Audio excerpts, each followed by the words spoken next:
Sinh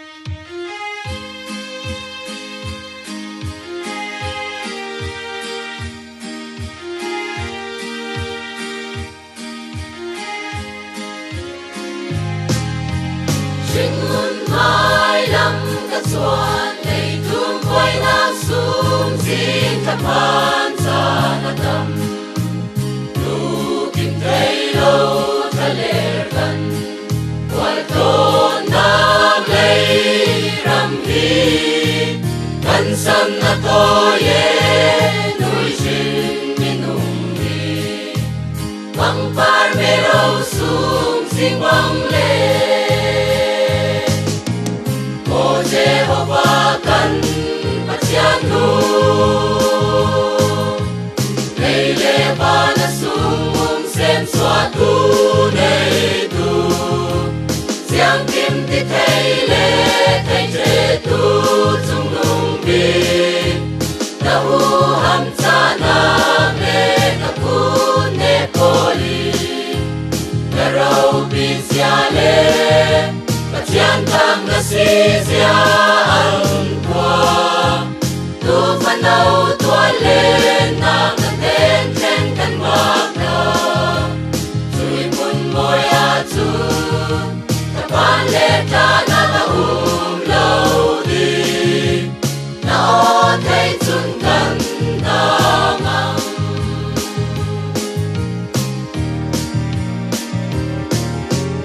rapal hai moria mo ba bang rutu avai ya na ruin lâu le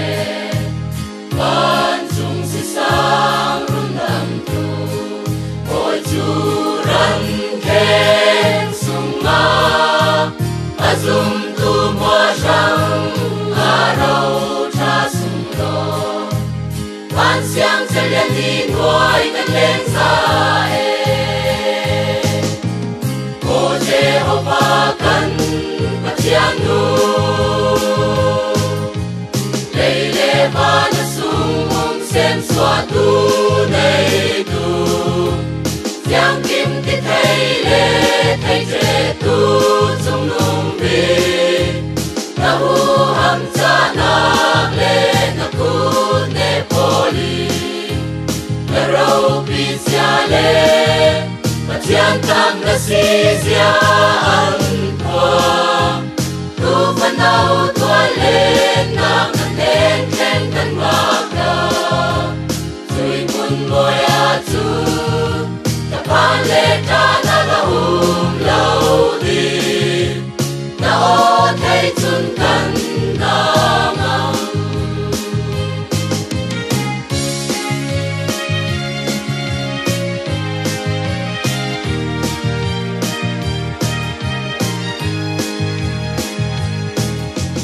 Soal tim sung tha rau sal tam run suak tu di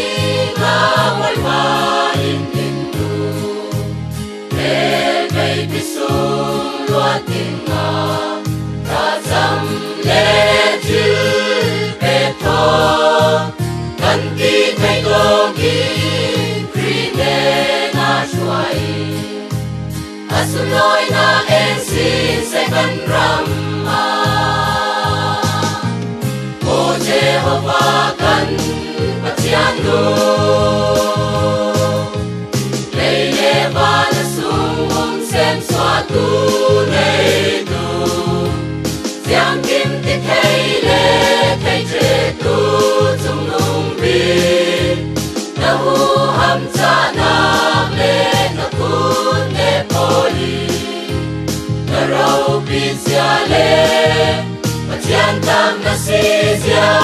an qua tu phan nau tua lên na ngân ten ten kan mak na chui mun moi a chu ta pan le ta na la lâu đi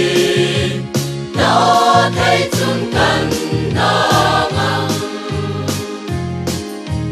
na o thấy chun